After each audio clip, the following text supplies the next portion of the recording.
Hello everyone. Of course, it's RPGs with DBJ. Today's Third Pillar Thursday, we're going to talk about illusions. But before I get into that, I will say that if you've checked out my review of Griffith or Cryfoth, as I like to pronounce it, yesterday, please check that out. It's one of the videos that I did for a World Building Wednesday. Um, I would apologize to the creators of that because I got an hour into it and only got to page like 60. It's like a 157 page um, RPG supplement in like a post-apocalyptic setting, and I I love it. If you are at all in any small way a fan of post-apocalyptic settings like Dark Sun or like something dark like Conan or even something related to Cthulhu, you would absolutely love it. But yeah, I couldn't even get halfway through the book uh, with my rambly sense of talking with people and reading through the chat and paging through without going too quickly, but also without basically giving away the entire book. So yeah, I might do a part two with that. Also, for anyone who is a fan and looks forward to me having hosts on the show, they're not really interviews. They're more like hosts with other people. I'm hoping to get more and more people in and out randomly on the show. So if you have any suggestions as well for people that you'd like me to talk to on the show so that we can talk together and then have you guys come into the chat and speak with them and give them some questions too. Just put the word out for various individuals that you know, especially if they're like small publishers and they really haven't gotten a lot of attention, or maybe someone that uses a different platform and would like to do something. So yeah, I like to talk to people and just have another point of view. My energy is greater the larger the number of people, the people that I can interact with. So anyway, illusions. Let's get to the point. This was a topic given to me by Live and Let Dice. And the first time I thought of it, I was like, oh, it doesn't really quite fit this week. So I'm going to brush it off till next week. Tried it next week. And then YouTube decided to give me a big middle finger and ruined it. And it killed my enthusiasm for it. So then other subjects came up. So I really wanted to thank Live and Let Dice for giving me this topic. Now, illusions, third pillar, using it in your games and in the environment and that kind of thing. So with illusions, we have to set a baseline for illusions. So a baseline for illusions to me means like we all have to agree on how powerful the illusions are and what game effects you're willing to allow or disallow with those illusions. Is the chat frozen again? Please don't do this to me. Not today. Really? Really?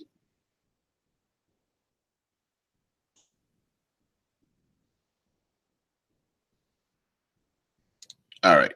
There we go. All right. So, sorry, I thought it was buffering and that we were going to have the same problem that I just complained about again. All right. So, sorry about that, guys. So anyway, one of the things that that when adjudicating illusions that often comes up is how powerful an illusion is. And then we're going to talk about different types of illusions. So one of the things about the power level of illusions really has to do with both the capabilities of the individual, the capabilities of the magic or the power or the spell itself, and then how it's being used. And one very simple baseline that I use for illusions is if you're using Dungeons and Dragons, is A, what level is the spell? A cantrip cannot, in my opinion, cannot surpass the power of like a fifth level illusion spell. It just can't. It's a cantrip's a cantrip. It'll forever and always be below a first level spell, forever and always. Amen. All right. The second thing is, what level, i.e., capabilities, do the player characters have, or even the creatures for that matter? A third level player character cannot surpass the capabilities of like a 15th level player character, no matter how creative the player is with their illusions. All right. And then lastly, I use a baseline of whatever level spell the illusion is being cast, it can never surpass any spell above itself. So, for example, you may very well want to create the illusion of a fireball, but if you do not have the capabilities to create a fireball, it just won't look right. So those are kind of like my three things. Like how capable is the player character in that world? How creative is, and this goes hand in hand with it. So it's like one, how creative is the character? 1.5 would be what is the power level of the ability that they're using, and within the context of the world, you know, the power, are they using a cantrip, or are they using a fifth level illusion, or are they using an eighth level illusionary ability? So I would have to take all that into account. So then we have different types of illusions and then their impact on the world. So one type of the most basic type of illusion is like the static illusion, almost the equivalent of like a hologram. So it would be like an overlay of some sort. So an illusion of a wall, but if you walk through it, the wall no longer exists. Or it may be the illusion of one thing over top of another to hide its danger or make something look dangerous. So the illusion of fire over top of a brick wall, or the illusion of a brick wall in front of a fire. All right. Well, illusions, you can say, are like nuanced, like a human being watching the body language of another human being. Taking into our modern context, when we watch movies where they do like they try to duplicate a human being. For example, in Star Wars, it was in the Marvel movies, they de-aged actors. Michael Douglas was de-aged as Ant-Man. Various other characters were de-aged. Their faces are modified or such. And some people see something called an uncanny valley. They're so used to seeing all the nuances of one thing that when they are exposed to something that doesn't have the nuances, their brain is telling them there's something wrong because they're missing the cues that let them know what it is. So in many ways, that's how you can say that's how illusions are pierced, because there's a nuance missing. So for example, if you have a brick wall and people are running and someone wants to pass through the brick wall, or they accidentally fall against it or whatever, a solid structure, maybe that illusion of the solid structure is not, the air motion seems odd, temperature might seem odd, it doesn't look like it's settled into the ground and has weight. Yeah, the uncanny valley. And that's where your saving throws come in. That's where your detection comes in. You roll a die and see if you can detect whether there's something wrong, even if there are no immediate clues. Really, Donato's Pizza, really, like. If it keeps up in the chat, I just might have to order some. No. I might hide the chat for slightly to let it play out its course if it keeps on going. So anyway, yeah, thanks, Donatos. Freaking breakfast, give me gas all day. All right, so even though it may seem as if, especially for player characters, like, well, there's no reason why this person would know there's something wrong. Uh, I would say the uncanny valley is why there are saving throws for specific illusions. Now, of course, if someone's very creative and they create like, I want to make these copper coins seem like gold. Sure. Also, they would have to when objects move and shift. So if you have copper coins in your hand and you're pouring them into the hand of someone else, or you're opening up a pouch and you're jiggling around the coins, and you want the copper coins to look like gold, the ability to account for motion and temperature and movement and depth and things like that are aspects that the illusion casting individual must account for. Also, it depends on whether the illusion is, like I was saying, whether it's static or not, whether it moves, whether it counts for the other the other four senses, whether it has smell or touch or taste even. A fire has the smell of might have the smell of like soot or something burning, and maybe ash or something like that in the back of their throat. And if they don't receive that, it might just trigger something unconscious in their brain for them to be able to see it. Tesla Ranger says they look like gold, but they're not heavy enough where they don't glint the same way. Absolutely. And then someone, you get someone greedy enough that reaches their hand into a bunch of copper coins, and it could just be something that's off a little bit. And they may not know. The individual that understands that it's an illusion may not even understand that they are looking at an illusion. They just know that their brain is telling them that something is off. So the illusion might not even be pierced, but they may look at the individual like, are you trying to trick me with something? Are you're being deceptive in some kind of way, not understanding that their brain is telling them, yeah, those coins don't look correct, right? So that's one fact. Now, yes, does it sound like I'm getting a little bit into the weeds? Kind of, but I just wanted to give a baseline as to like why illusions are pierced in the first place, and then you can kind of role play that up.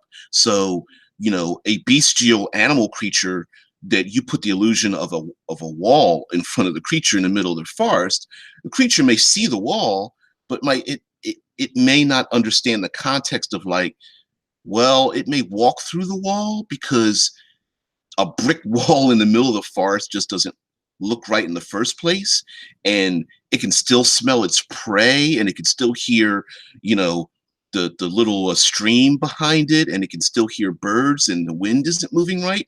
So the brick wall's the oddity, everything else is true. So there's a possibility it might just sniff its way and walk right through the wall, because it's not giving enough cues to this bestial creature that's hunting you through the woodland to stop.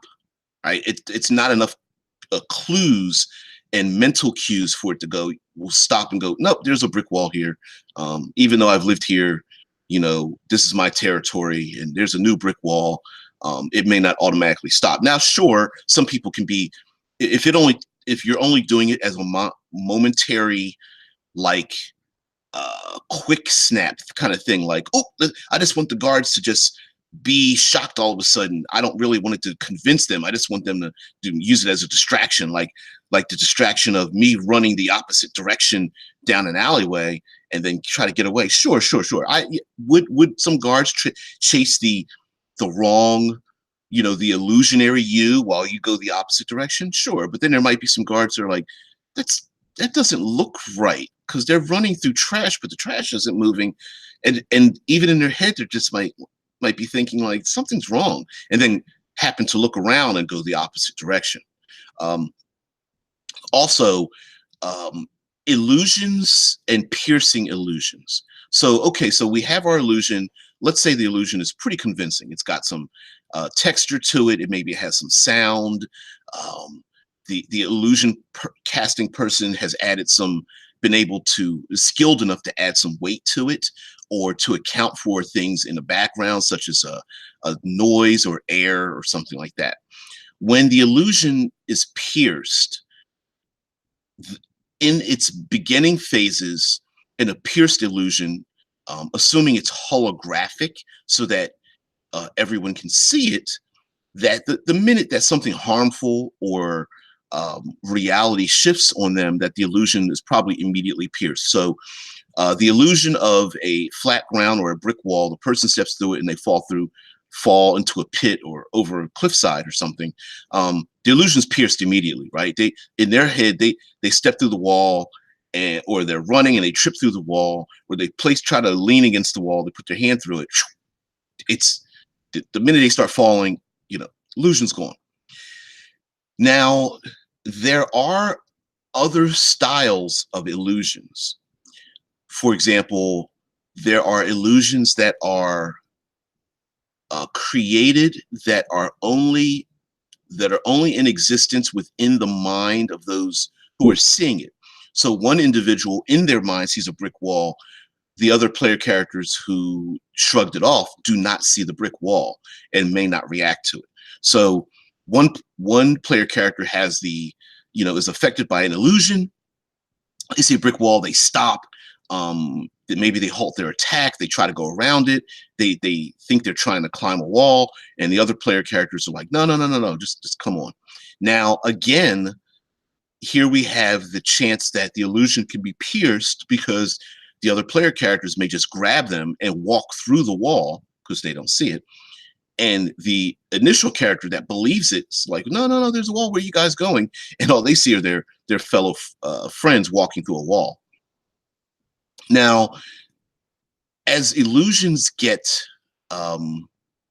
far stronger, start encompassing all of the senses. For example, the illusion of a wall, but there's like a blade barrier, or there's like fire on the other side, and the illusion is quite permanent, quite powerful. Illusions that can hide harmful effects from the person feeling them are very, very powerful and probably very rare. If in Dungeons and Dragons, you're talking 7th through 9th level illusion spells, and then probably attack on top of that, illusion specialist. So a person puts their hand against a brick wall, their hand catches on fire, but the illusion is that there is no fire and that their hand isn't on fire. It's quite rare, and chances are, although player characters would love to be able to get away with it, that's a very powerful ability to know that not only are they burning, but that their brain isn't registering that they're burning. Although others around them might see that they're burning and maybe want to splash them with some water, and they go, "Why are you splashing me with water?" And then when the illusion breaks, they realize that their hand is a burnt stub, right?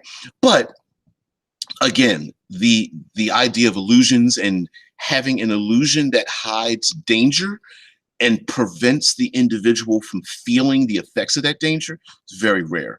Now, for those who want to make illusions that are very harmful, like a giant dragon or like a tiger or some kind of Cthulhuid creature with tentacles to grab them and such, for those that have missed their ability to detect what they are, I would just use a stat block, pretend that it exists, maybe give them whatever the effects are, like if they get to roll at the end of each of their actions or at the end of each round or what have you, then apply the damage, do all the things, just pretend like the thing really exists. And if they make their roll, all the damage goes away, and then they realize that it was just in their mind, or what have you. So illusionary damage goes away, but if the people are believing the illusion is real, like for example, let's say there's a wall of fire, but it's just a brick wall, then they would believe that they've gotten burned, and that damage would be real to them until the illusion goes away. Now, as far as dying from illusions, no, mentally they would just fall unconscious. Like if someone thought they were on fire, they still believe they're on fire, they burn out till they feel like they're going to die, they would just pass out. Unless, like I said, the illusion is quite powerful, 7th, 8th, 9th level spells, and 5th, in any level of Dungeons and Dragons, it might be powerful enough to convince someone that they've died from the illusion. Anything less than that, no, they just pass out. Now, there are ways that illusions can be used by creatures. And that's a big thing, especially like fey creatures, outer world creatures from the outer planes use plenty of illusions. Trying to think, is it the Rakshasa? Maybe Nagas use plenty of illusions, Sphinxes. Um, Oni, Ogre Magi, I believe, have illusionary abilities. Plenty of fey creatures, plenty of them. Dryads and naiads and sprites and things like that, in general, have plenty of illusions and would absolutely use them to create, illusionary hazards in their way, such as like thick foliage, boulders, impassable walls, mazes, illusionary allies, other giant creatures or swarms of something, terrible weather, torrential rain, fog. It would use those things to enhance the environment around it to protect itself, especially if it needs to use it to get away or to pretend it's something else. So, for example, the illusion of a talking tree while a fey creature is standing in the background, up in the tree branches looking on from 20 feet away, and then communicates with the PCs, but doesn't really trust them. So maybe it makes the illusion of a face moving on a tree and has them talk to the PCs. Now, very much so, the PCs may think that the tree might be like a treant, and that's a metagaming thing. Like, if they've never seen a treant and then they just assume that that's what it is, still give them the saving throw rolls and whatnot to see if they pierce it or something's not right or what have you. Maybe the sprite can't quite hear what the PCs are saying, so it's not responding quite well, or it's not accounting for maybe the motion in the bark. Now, you guys, I do have a co-host, RP Gamer, one of my co-hosts for the show. Wanted to start out talking about illusions.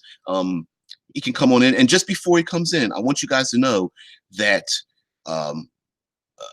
he will be talking about a new thing, a Kickstarter, but the original book, Legat's original book, is available on Drive-Thru RPG for PDF in print. So I will let him take over for right now. Just let him plug that and then give his 2 cents on illusion, since I took so much time.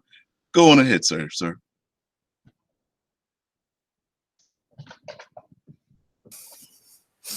Hi guys, as DVD said, I'm RP Gamer, and as anyone regular watching his stream knows, I do pop in every now and then to give my opinion on things. And also, as he says,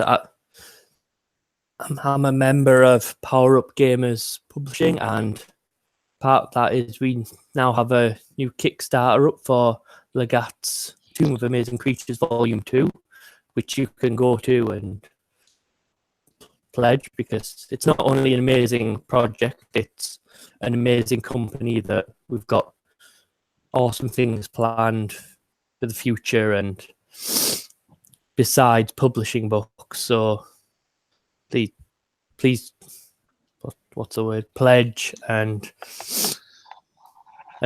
as he also said, we do have the first volume 1, on Drive-Thru RPG, both PDF and now in hardback, softback form, which I've got here, and it's awesome. It's not just a bestiary, it's got adventure hooks, locations, everything you need to start an adventure is in that book.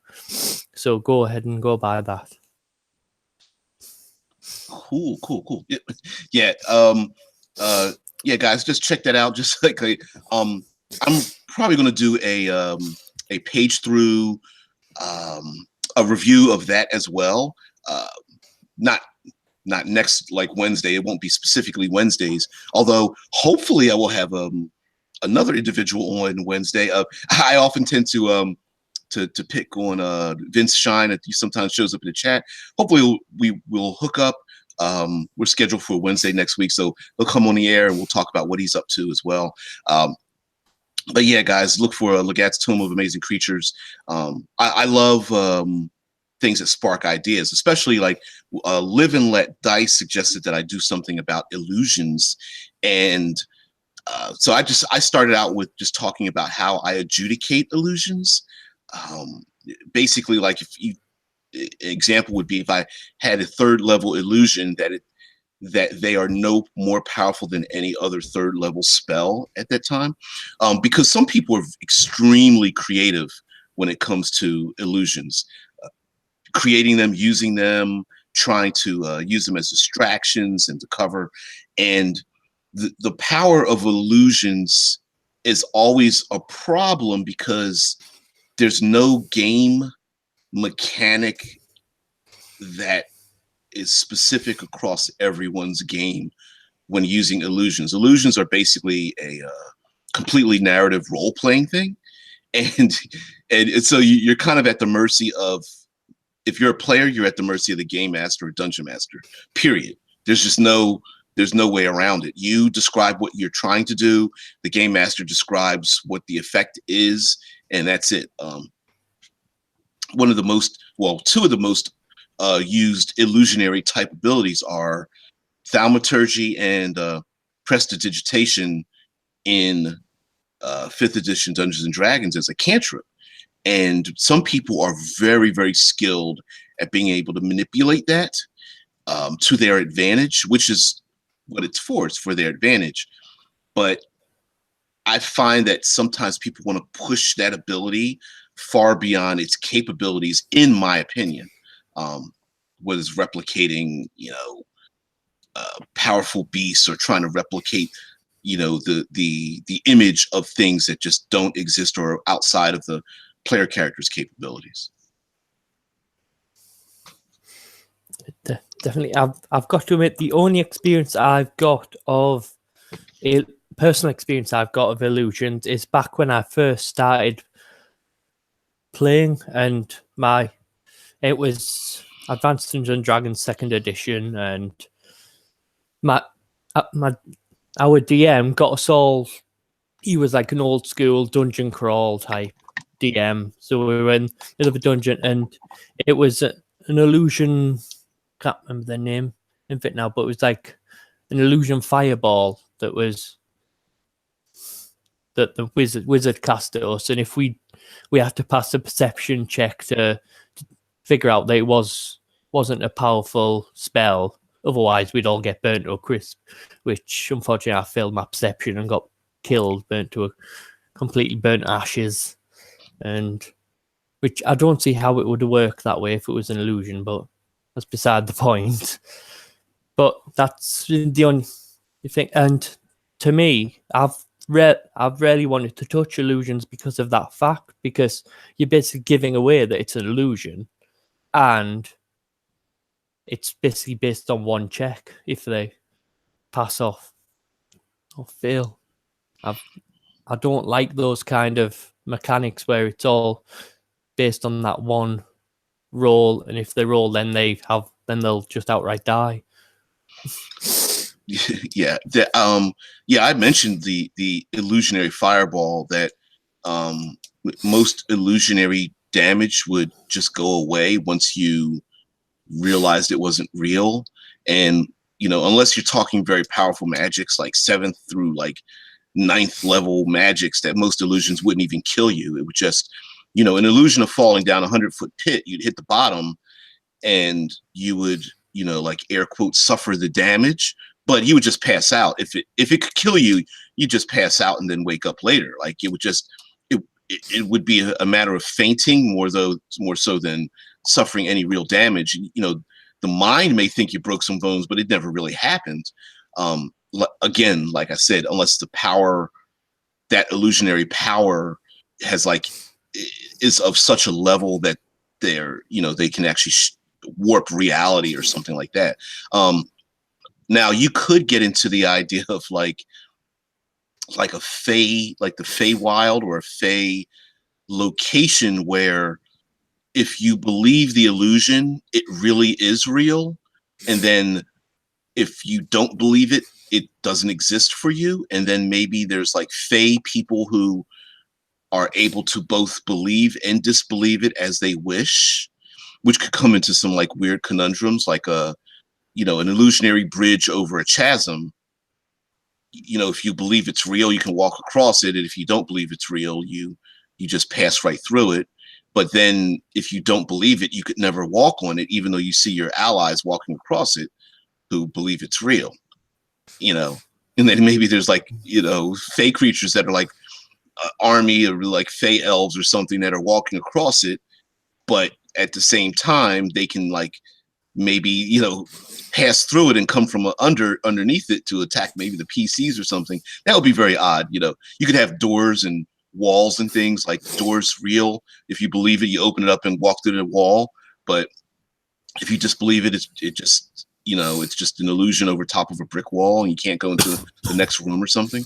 That would be bizarre, and you'd have to keep a lot of notes on that. Like who believes it, who doesn't, when do they get a chance to try to believe in it if they disbelieve it, which is kind of a weird thing. So yeah, that would be kind of interesting. But illusions are really, like I was saying, like if enemies use illusions, they're going to use it to their advantage, use it as distractions or to cover who they are, or change the environment up, or hide dangers, you know, cover a pit with an illusion. Maybe they're dangerous predators or like plants or something, you know, in the woods, and they hide them with illusions just to keep the players on their toes. Yeah, Because I mean, when as soon as like you start talking about illusions, the first thing people go to is like mirages or making something look like it's there when it's not. But we've also got the magician style of illusion, where it's just making you believe something's happening that's not happening, or making you see something slight kind of illusions are kind of a grander sleight of hand, really.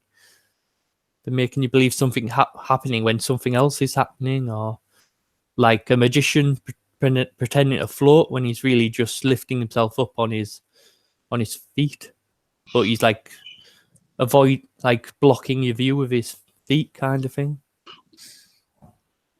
I hadn't thought about that, like the illusion of like floating or something. Now I did mention very early on, like Tesla Ranger says, the uncanny valley, where people might not realize something's wrong with the illusion, and subconsciously someone's brain is registering that the illusion is, there's something wrong. For example, like the air isn't moving right. The illusion maybe is not creating the right kind of weight or sound or smell even, and it may just set people off, even though the person may not quite be disbelieving the illusion, that there's something in their brain is telling them that something is wrong about the situation. And that's how. Now Harry P says, I like the classic hiding in an illusionary barrel. And absolutely, like the, you know, let's say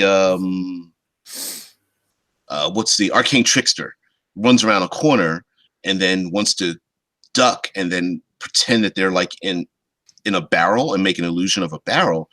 On, you know, close inspection or so, yeah, I would absolutely give them the ability to hide in a barrel. Maybe guards are running past them or something, or they're being chased. But there's also the possibility that someone may think something's off if the barrel isn't casting like the correct illusion, or it could just be like air pressure. It could be, you know, I think. Go ahead. So I was just gonna say, like, would the illusion cast a shadow, or would they simply see the shadow of the guy crouched there? Right, exactly. And that might set off a guard. Like, I mean, just the corner of their eye, they, you know, 3 guards run past the guy that's at the end, like kind of like stops and looks around, and just like, it's bizarre. Like, you know, maybe it would be funny that the barrel is casting the illusion of the guy with like a sword on his back and everything, little halfling with his little halfling feet sticking out, and it's like, why is there a silhouette of a halfling next to the to the barrel, and which would be really funny. Um, even the way like uh, debris maybe wind is blowing debris down the aisle, down the alley or something, and a piece of trash passes through the barrel and floats out the other end, or um, the sunlight is illuminating one side of the alley, but for some reason the barrel is casting a shadow as if it's being illuminated from one side when it shouldn't be. Those kind of things. And so those may be reasons why a person would pierce through an illusion, and that illusions aren't automatically successful, even if someone is very creative, right? Because it sounds like a very simple thing, like, hey, I'm going to run around the corner, duck down, and then make an illusion of a barrel, and then just have everyone pass by. But based on the power of that illusion, you might go, okay, listen, that's just a first level spell. That's not going to be enough to, protect against, I don't know, otherworldly guardians in, the city of Sigil, or Sigil as they call it. Tesla Ranger, you see an ogre casting the shadow of a halfling, right? Exactly. I mean, how many times is like a wizard's like, I'm going to make the illusion of a big giant monster and have it attack everyone, and and the enemy's just like, it's a dragon, but there's an illusion of a halfling. What's going on? I mean, there's a shadow of a halfling. Like, why is that there?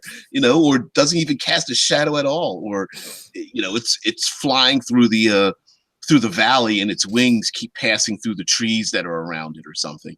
Or And I mean, hell, go ahead. sorry, DBJ. I was going to say, and it's little things like that that give away that there's something wrong without simply saying to the players, roll a perception check, and things like that. You could just subtly mention that there's something slightly off about the shadow, or the shadow's the wrong side. Yeah, absolutely. Even the temperature, or the air pressure, an illusion of a dragon, beating its wings, but the foliage isn't moving the way it should. And then that takes into account, like, the person casting the illusion has to be powerful enough to also affect the environment, to completely encompass what it is. Now, I'm sure there's an illusionary spell that allows you to change the environment. I cannot remember what it is, but it specifically allows you to change something from like desert to, I don't know, a forest or something like that. Now, if that's the case, then that happens to just be the spell. But just on the fly, like, a halfling wizard creating a dragon is going to have to account for lots of things. Whatever kind of breath weapon the dragon creates, like I said, the pressure in the air, its weight. There's something about something that's massive that takes up a lot of space, and you would feel that presence, almost like when you're asleep and someone stands next to you, and they're awake, they're standing next to you, and you're asleep, and you notice it because the air pressure changes, things like that. I'll be right back, DBJ. Just being shouted. No problem. Harry P says illusionary terrain is the spell, I think. I'm pretty sure that's what it is. And it's like, if you create illusionary terrain, if you turn a desert into like a place with thick foliage, that doesn't reduce. There's a chance of noticing something's wrong because they're literally standing in a desert. So they're going to be affected by heat exhaustion and the high sun. Now, in their brain, they're like, oh, wow, these are nice trees. I'm just going to hide in the trees. It's not a big deal. I've got shade, but it's not real unless it's like, unless you're taking the idea that it's like a hologram. So there's like there may be holographic foliage or what have you to to create this illusionary terrain, in which case maybe you could say, well, yeah, it does hide the sun, because it's almost like a TV static, right? It's like, hey, I'm creating the illusion of something that's dark because I am literally projecting a darkness over this particular area. But illusions can be kind of problematic, especially when you start juggling many of them. The enemy starts using illusions. The PC start using illusions. How long do they last? Can you account for an illusion that you can't see? So if you take those, let's go back to the copper coins, and you take the copper coins and turn them into gold coins. The person thinks they're real, ties them, puts the pouch on their waist. Is the person that's casting the spell, are they still able to leave and let the gold coins remain gold coins while they're in the pocket of the other individual when they go walk around the corner to open it back up and take a look at how much gold they just swindled you out of, not realizing that they're copper? So you might have to decide, like, does an illusion stick to things, or is it like tethered to the caster? So it's like if as long as the caster's concentrating on it, it's there. When the caster leaves, it goes. Now there are plenty of spells, illusionary spells, that you cast and they just exist, right? You cast it, it lasts for a duration. They walk away, it still maintains its duration.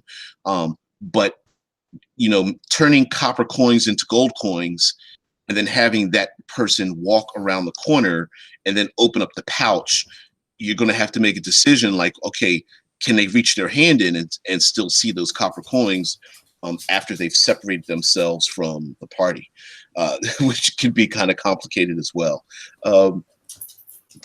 Being swallowed by an illusionary dragon, does the person who just got bit and swallowed by the dragon, do they disappear?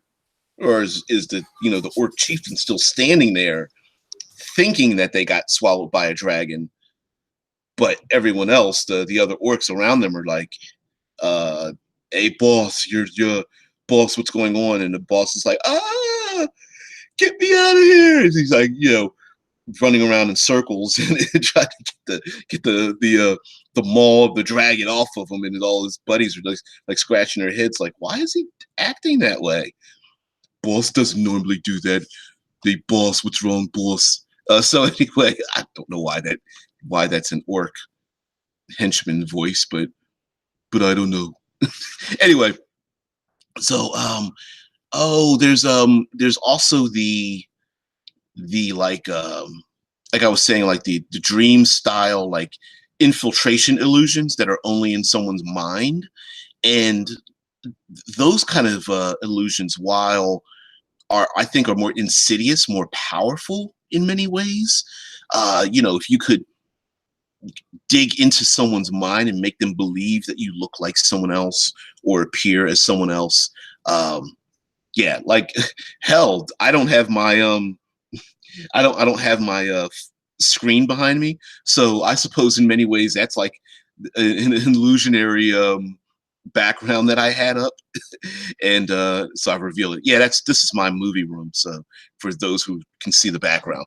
But yeah, my little screen that I used to have up, in many ways that was an illusion, just kind of like hiding what's going on. You don't see what's going on, but it was just a thin film that, of course, you could see the background. But I think the insidious illusions are the ones where, like, that are specifically projected into someone's mind and don't exist physically in the real world as a light or sound diffusing object, but exist in the person's mind, because the minute an illusion goes into someone's mind, they may be more inclined to believe what it is, because the people on the outside don't see it, but in that person's mind, they do see it. Which can be a little bit of a comedy of errors. Like I was saying before, if the orc chieftain gets bit by a dragon and swallowed, his cohorts are like, boss, why are you scrambling around, boss? That's You know, it's not like balls to act like that. But anyway, Is there an actual spell that does that? Like targets an illusion to a specific person? I that would be someone who's smarter than me that actually decides to do some do some investigation first and maybe write some notes down before he decides to get online. Yeah. I mean, there's plenty of illusion spells. I just can't, like Harry P mentioned illusionary terrain is a real spell. Um I know the cantrip ones. Oh my god. See, now I'm thinking of second edition, Advanced Dungeons and Dragons, where they had like illusion and advanced illusion, and or like minor illusion and major illusion, and they were I, different I levels. imagine really powerful psychic monsters and that would be able to like target an illusion at someone, like the Beholders or the Fids, Mind Flayers, something like that. Yeah. They'd have the power to do that. Thanks, Harry P. Harry P says, Phantasmal Force does it inside someone's mind. It's only a second level spell. And see, then here you come with the problem of phantasm. Okay, so Phantasmal Force allows you to create illusion in someone's mind, but it is a second level spell. So someone very creative could absolutely make this, use that ability to make it far more powerful than the power listed for it, right? So as a second level spell, someone could do anything from, have them surrounded by fire to swallowed by a creature to falling down a pit or something like that. And then the game master now has to adjudicate that. So one, like you said, one failed save and the illusion casting person has kind of won. And and what I mean by that is, I'm not saying I agree with it. I'm saying that tends to be the case where, hey, I cast this Harry P continues and says Phantasmal Killer is a higher level spell that does something similar, which for me, it sounds like Phantasmal Force, even if it was supposed to kill them, wouldn't kill them. It would just, they would just pass out. Whereas Phantasmal Killer is probably a higher level spell and is able to like make the illusion of a fireball engulfing them, and then they would probably die from it. More or less like a heart attack. They wouldn't die from the real fire. They would just die from a heart attack, which actually goes to, if the creature can't die from a heart attack, would they die at all? It's kind of like that urban Mental legend stress. that says that if when you dream in your dreams you're falling, if you hit the floor, you'll die in real life because your brain will think it's actually hit the floor and shut off the heart. The heart, the neural synapses, basically, the brain shuts down because it thinks it's died, so it dies. Yeah, I would say that, but I see my caveat would be like a second level spell wouldn't be powerful enough to do that, but a higher level spell would, right? So if you use a Phantasmal Force in someone's mind, the guard is going after you. You make the illusion that the guard falls down a pit. The guard standing there on the ground screaming and then falls down to the ground unconscious because he thought he broke his legs and passes out. Wouldn't probably die. And then when they wake up, they realize that it's an illusion. Now, there's also the possibility that the real environment intrudes on the illusion, breaking the illusion. So guard thinks he falls down a 100-foot pit. Guard falls down pit, passes out, or gets ready to pass out. One of his friends is like, hey, what's going on? And shakes him into reality. Now he's got, there's someone gripping his arms. There's someone yelling in his ear. Then you have this, the brain is getting two types of synapses. And then I think that's where you get the saving throws and can you pierce the illusion and that kind of thing. You get your advantage on the save because you have someone helping you disbelieve the illusion. You know what I mean? Yeah, I could see that happening. I imagine Phantasmic Killer's probably a lot harder to save from. I imagine it kind of almost shuts down like the outer sensations. I imagine your brain gets that into the illusion that it kind of blocks out any outer force. So like, and you would absolutely have to figure out whether a spell's powerful enough to do that. So say someone casts, let's do the falling pit idea. So someone casts Phantasmal Killer, they fall down the pit. They don't die, but they fall down the pit. They think their legs are broken, and then maybe like the enemies pile on them and starts like poking them with spears or something. The illusion would have to be so powerful that they don't realize that they're being stabbed to death. But you know, you would have to figure out whether them being stabbed, as they realize it, because they're suffering physical damage. But do they see the results of that physical damage? So do they fall down the pit and then they feel the impact of being stabbed, but they don't see the spears, but they still are bleeding? Or does the illusion cover even that? And that's where it probably gets very complicated for the GM, because if you removed all of that, if you said they didn't feel anything at all, that would just make Phantasmic Killer just overpowered, and everyone would be casting it to rather than actually fighting themselves. They just cast that and then.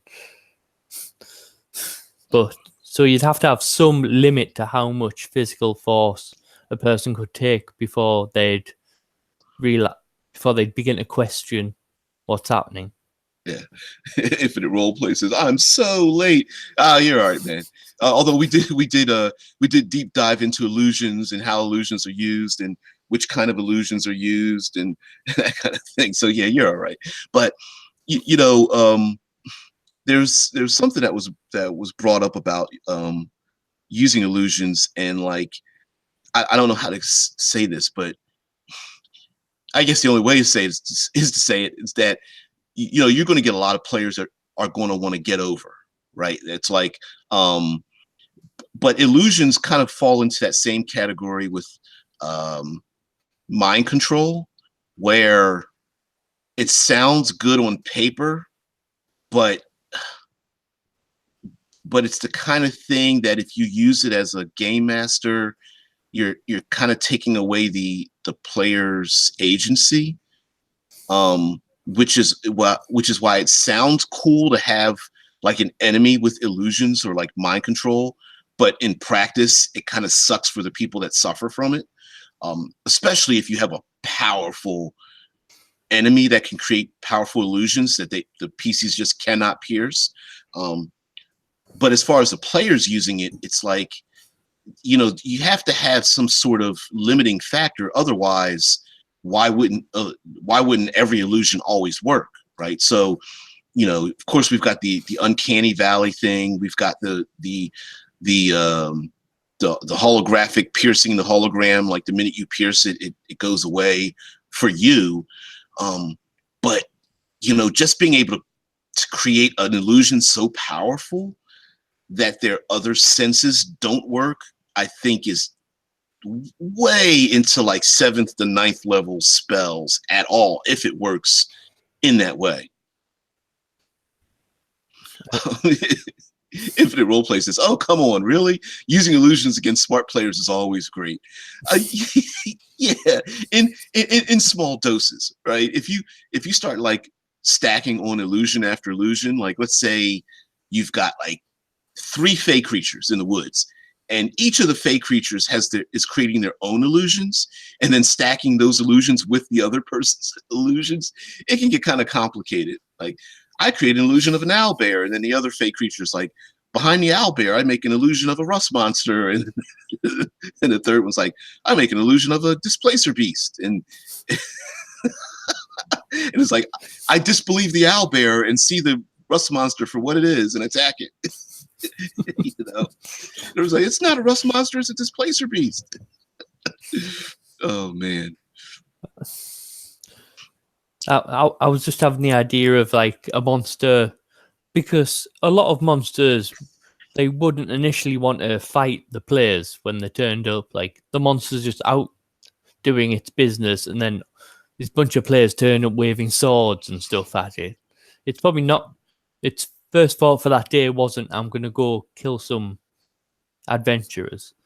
It's probably just, I'm going to go get something to eat. So I imagine their like sort of instant reaction, if they can do illusions, would be to make something that would either scare the players away or even make the players think they've already won, kind of thing. The illusion of the dead body there, and they've already won, kind of thing. That's, yeah, I think that. Infinite role plays out. He's like, displacer beast illusion to be a cuddly puppy. That's really nasty. Like, oh, poor little owl. Wait a minute, what the hell?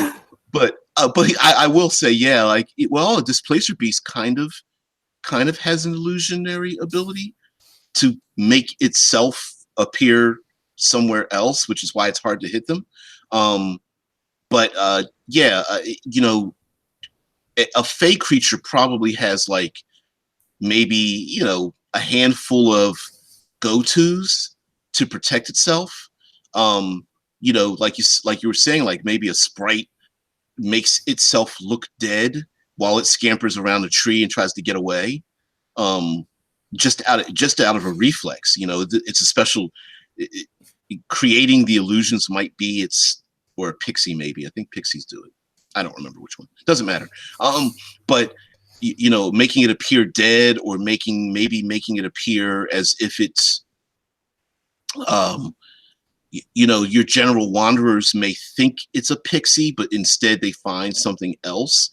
You know, gold coins just left beside a tree or something, and it scampers away, and then the people are like, oh, gold, and they reach down and the gold's not really there, it disappears, and maybe gives it a plenty of time for it to fly away, or go into its little hovel inside of a opening in a tree or something, because it really doesn't want it to confront anyone. Maybe it's just like, look, here's some fake gold, let me get the hell out of here. Because people don't think that about the larger monsters. That they think that about smaller monsters, that their instant reaction would be to get away, but they don't think about that about like owlbears and that. They see like the bigger monsters, as soon as they see the player characters, they charge for them. But in real life, like even lions and tigers and that, they run from humans. Yeah. So I mean, based on, you could say that like even larger creatures, or I'm not sure how many animal intelligent creatures have illusion powers, but yeah, like Infinite Roleplay says, the nature of illusions used should depend on the creature creating them.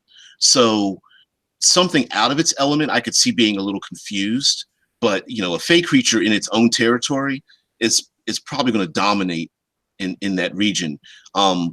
Even if it means just using very slight illusions to make things different, you know, a little bit of a foliage probably, or maybe just a little bit of a glint of sunlight, or even the illusion of a big giant bear.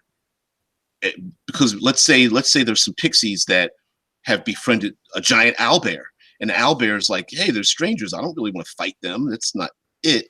So maybe the pixies protecting their own territory make the illusion of another owlbear going in the opposite direction, so they don't have to confront anyone. You know, maybe the owlbear's hibernating or something like that. I don't know if owls hibernate, but maybe the back end hibernates. But whatever the case may be, yeah, that's a possibility too. And of course, using illusions can get kind of complicated.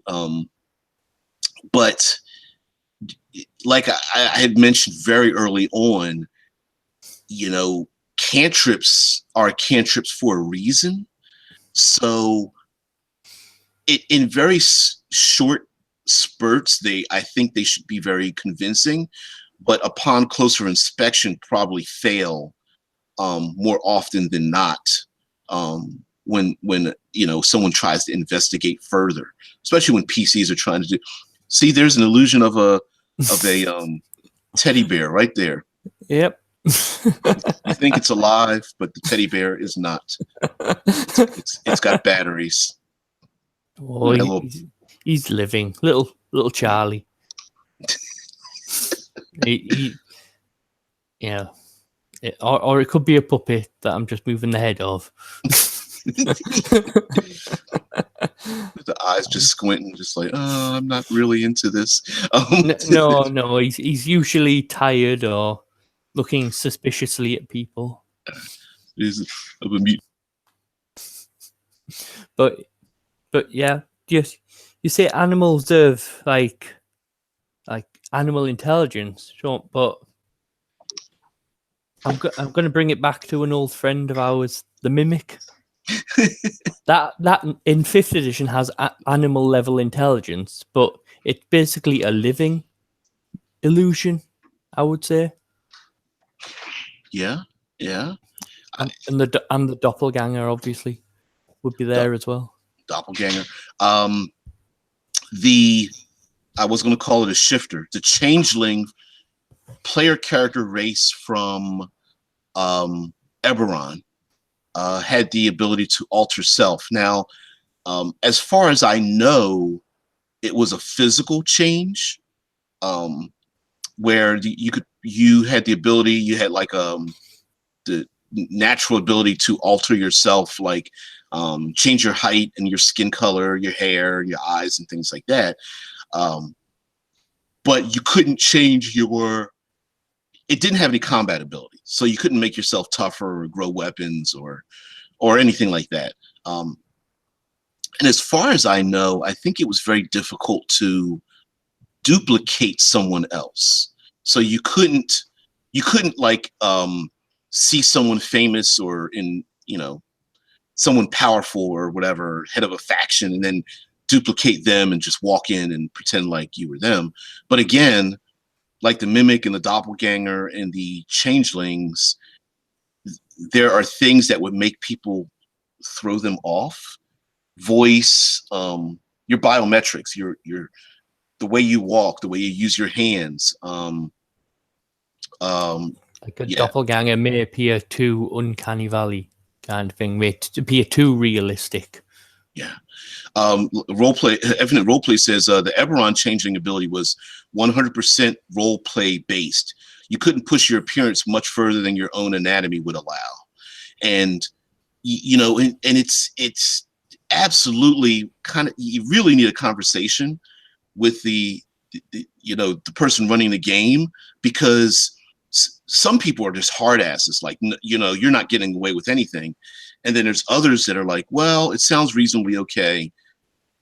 You can pretty much get away with anything you want. And I think there's a middle ground based on the intelligence of the person, their level, because that has to do with their experience and what they've learned and how they're using it. The persons or people they're using it against, the environment. So you might convince 3 guards that you look like you belong there, but maybe a crowd of people that's walking by might see something different. That kind of thing. Yeah. Infinite Roleplay, my rule, you can attempt anything, in quotes, like, yeah, you could try it. Doesn't mean it's going to work. And you could just put a time limit on it. Like, yeah, the guards think you're telling the truth for right now, but in a minute they're like, something's off about him. It's like, yeah, he seems to have gained some weight or something, or whatever, or his haircut's different, or there's all kinds of things. He doesn't smell like garlic like he always does. Did the changelings have a time limit on how long they could maintain another form? As far as I know, no. There was no time limit. I believe the only limitation was that it was difficult for them to duplicate anyone, but they could change their appearance at will. Now, mind you, there were other races that had other, I would say, relatively powerful abilities. So, I mean, within a player group, they weren't very powerful. But when you put them into a society, and see, that's another thing too.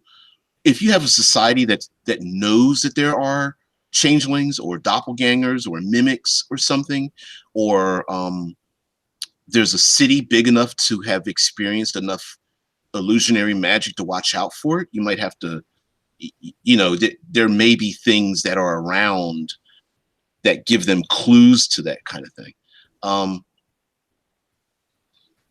I imagine a town like that would sort of like hire magic users to create anti-illusion spells, potions, kind of things. Yeah, Infinite says, I always wanted to create a changeling-like ability that lets you become what you want, but only while holding your breath. But probably too hardcore RP. I don't think so. I could see. I don't mind that kind of limitation. Like if a player character says, "Hey, I have this powerful ability, but here's the limitation. I can only do it as long as I can hold my breath." I like that kind of limitation, especially if a player character came to me with that idea. To me, that sounds very interesting because you can get some situations where, someone's questioning you and you can't, and you've got to speak unless you're just thinking about that as a time limit, like maybe a minute and a half or something. What is the role play? Eberron changelings are good for infiltration, assassination, and maintaining a sense of anonymity. Yeah, I played a changeling once, and whenever the changeling would meet someone, would acquire the facial and physical characteristics of different members of the party. So, like, would pick the nose of one person and the eyes of another person and the ears of another player character and the hair style of another player character and things. I think at one point he was walking around with like hairy feet, but he wasn't a halfling.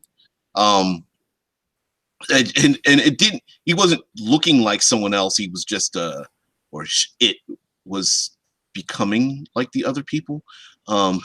Yeah, yeah.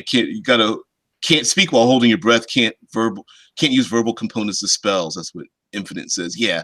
And see, like if someone were to actively limit themselves, but they wanted to have the access to some of these abilities, I would say that. And also maybe illusions are limited by the person casting them because of where they came from. So a person in the desert comes from the desert and they can create mirages. Maybe they have a hard time creating open water, right? Or thick foliage or something. Even though they may have seen it and go, "Oh, I'm going to create a thick forest and hide behind it." Maybe the illusion of a forest might not be as realistic looking because they're from the desert region. Or maybe someone who's like studied illusion but used it more defensively, like creating foliage or things like that, can't create living illusions. Can't create illusions of actual living creatures. Yep. Infinite. In the Saturday morning tabletop RPG, the Illusion School is based on mirrors. For those who don't know, Infinite Roleplay has been working tirelessly on refining his Saturday morning tabletop RPG, which is 5th edition modified to be like the classic Saturday morning cartoons, like Thunder Barbarian and Thundercats and all of the numerous 90s, I was maybe 80s, 90s, 2000s Saturday morning cartoons. It's kind of cool. Basing it on mirrors is a good idea as well. Especially, and I always thought this would be very. This is a little bit of a horror thing because I don't like body horror too much. But imagine a person creating illusions of individuals that look real from the front, but from behind they're hollow. So from they're talking, they're acting, like a normal person when they interact with someone when they're facing them. But if you were to walk around behind the illusion, it's just a hollow platform of sorts. Where you just see the the hollow inside of it, which would just be like, oh, that's nasty. I remember seeing that in the movie, some kind of B movie or whatever, and I was just like, I don't like that. I don't. It's creepy for somebody to be alive, but their body's hollow. It's yeah. I wonder if an illusionist could do something like, have you seen the experiments where they make people believe it's their hand, but it isn't? Where like they hide the real hand and the brain thinks that's their hand. So when they go to stab it, it's like they flinch away thinking they're about to get stabbed. I wonder if an illusionist would have that ability, like make the illusion of themselves kind of thing. Oh yeah, making like like an extra hand, or making the illusion of themselves, and maybe they step away for a while and then step back into their illusion and you never knew they left. uh, or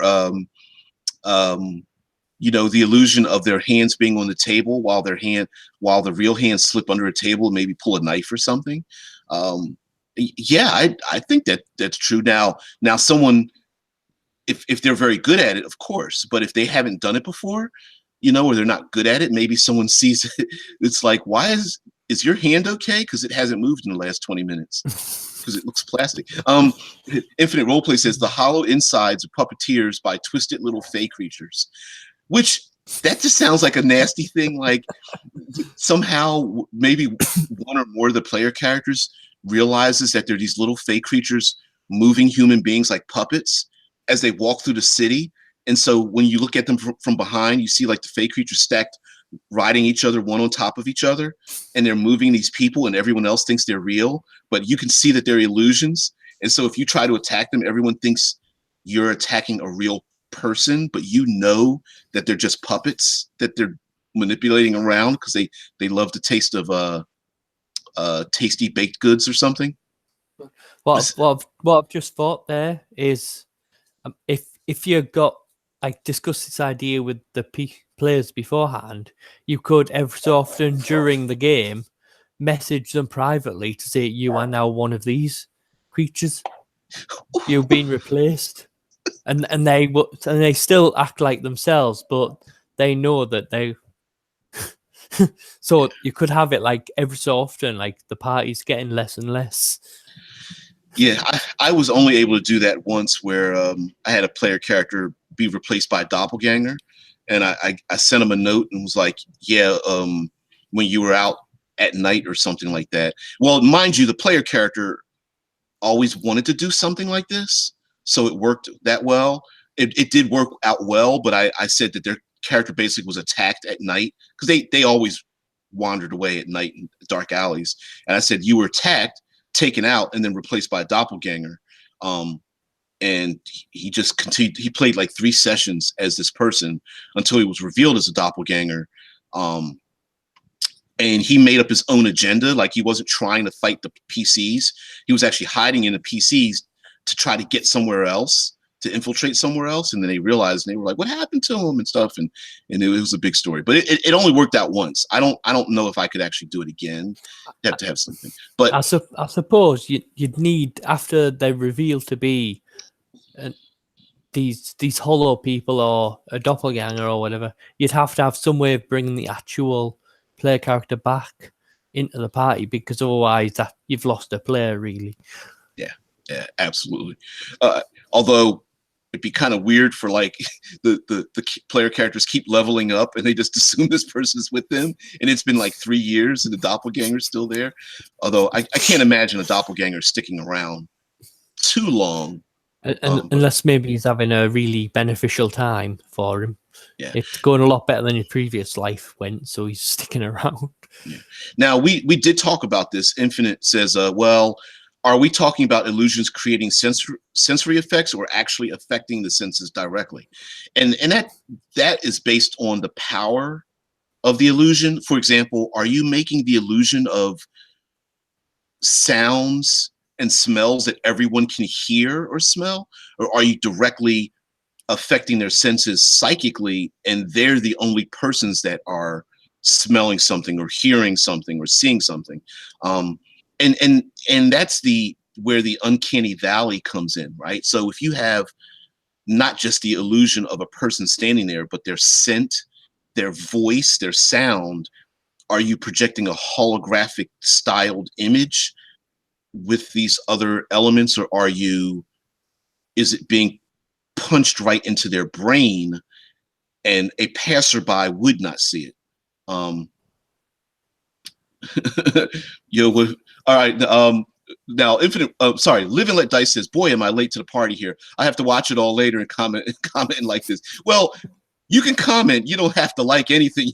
You don't have to do that, dude. You can say, "Man, this guy sucked." Jesus, the hell, that's not what I wanted to talk about. But yes, this is to let to let Live and Let Dice know this subject came up because I previously tried to do this topic twice before.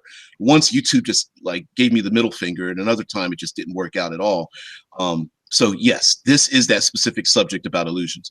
Infinite says, "Yo, what if doppelgangers in your world were creatures that longed for affection, attention, and love, stealing away people's identities and taking their place in an attempt to fill that emotional void?"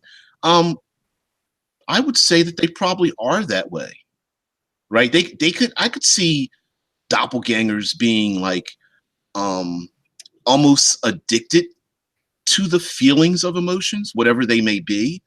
I mean, they may trade them off here and there. They may have like their top 5 people they like to impersonate just to feel what it's like. Maybe that's why they're so pissed off and evil, because it's always artificial for them.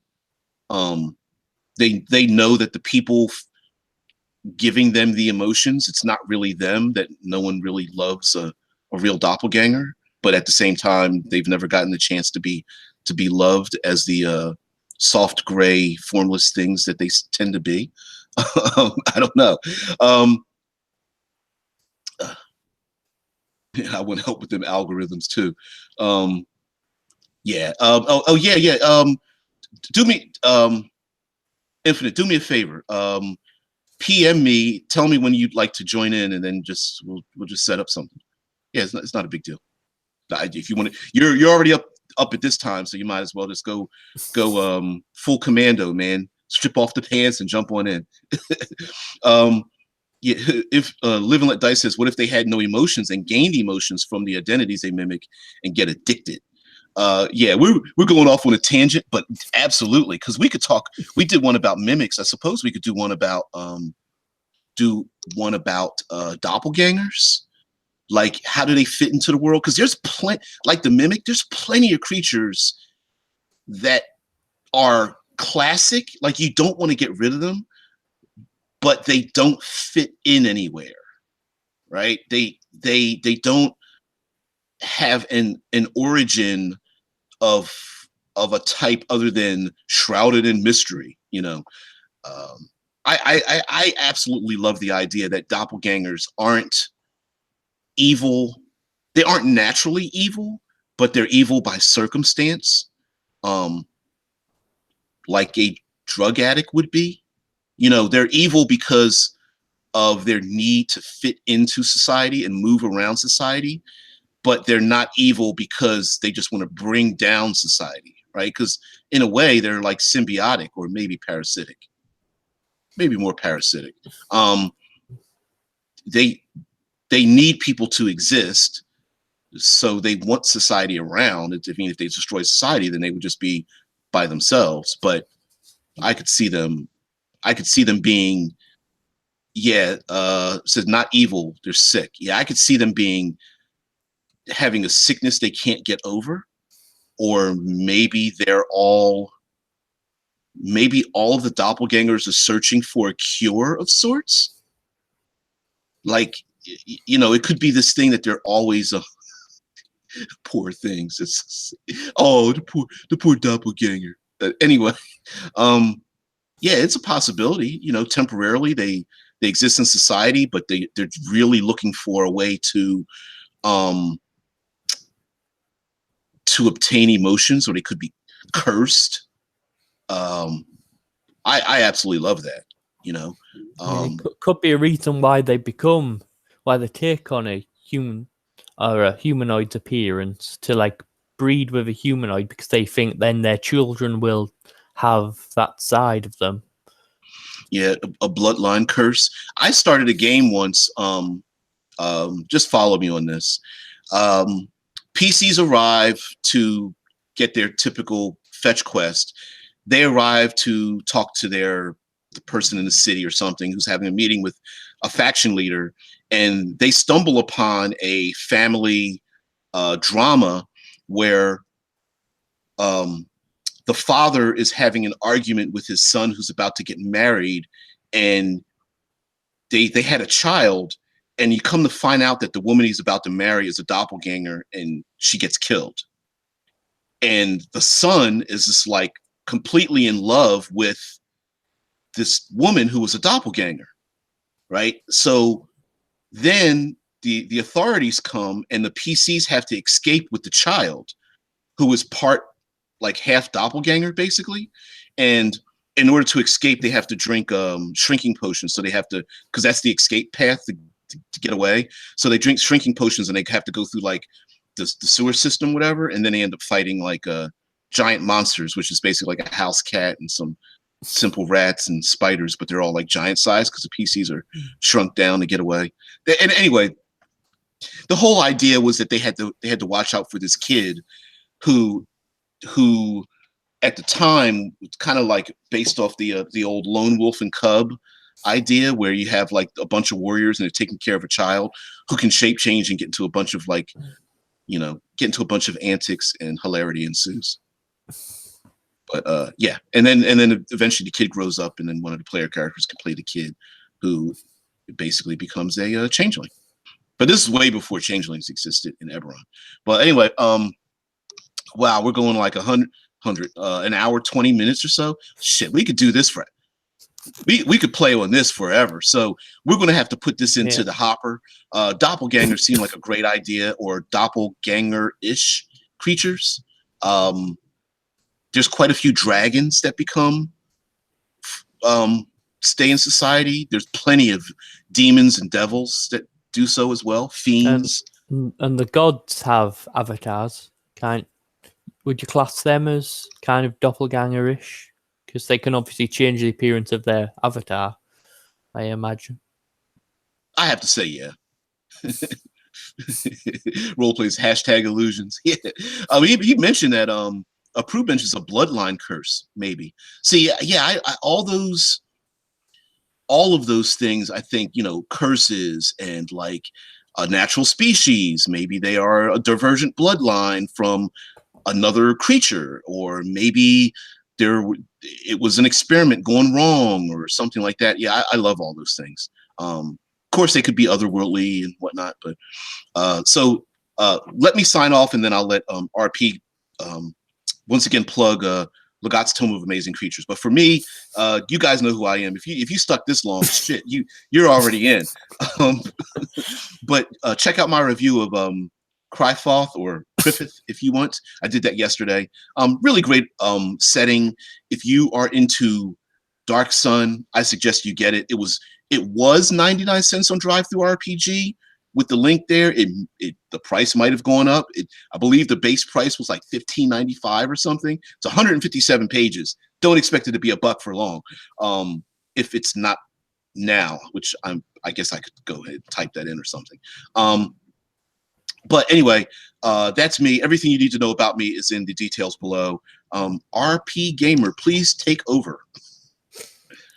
Well, I have been RP Gamer, and as well as having my own channel doing this stuff, also a member of Power Up Gamers, and we've it's been about a month or so ago, we released Legat's Tomb of Amazing Creatures Volume 1 on DriveThruRPG, and we've just released the print copy of it, which you can get, which it's not just a bestiary. It's this Volume 1's full of adventure hooks, locations, everything you need to start a simple adventure. And we've also just the other day started the Kickstarter for Volume 2, mostly the same thing, except you have your magic item, a table for magic items instead of adventure hooks, more locations, more monsters, more of everything great about it. That's awesome. And here's before we sign out, Full Metal State, who yet another person in the chat who always comes up with great ideas, says, imagine if you were to cast a mirror image, but you were a better or worse caster than you believed. Unknowingly, you created a doppelganger. Yeah, that a spellcaster trying to like, I'm going to become immortal. I'm going to create clone bodies of myself. And why are my clone bodies? Where are they? They're gone. I don't know what happened to them. They just wandered away. Yeah, absolutely. So we're going to have to put that in the hopper because that sounds just as fun as the Mimic and the Jaguar. We're going to have a whole big family of like reoccurring NPCs or something. So anyway, guys, thanks for joining in. If you guys have any questions or comments or anything like that, yes, you can put them in the comments, but please join the Discord because it's a better way to organize all of the comments together, and I can check them on my phone far better than YouTube allows me to check. It's bullshit. Anyway, but guys, thanks for joining in. Tomorrow is, of course, Friday. That's Eclipse Phase Friday. That's reserved for basically science fiction and stuff. But absolutely, you can join in science fiction, transhumanism, posthumanism, futurism, that kind of crap. So anything. Thank you guys very much. See ya.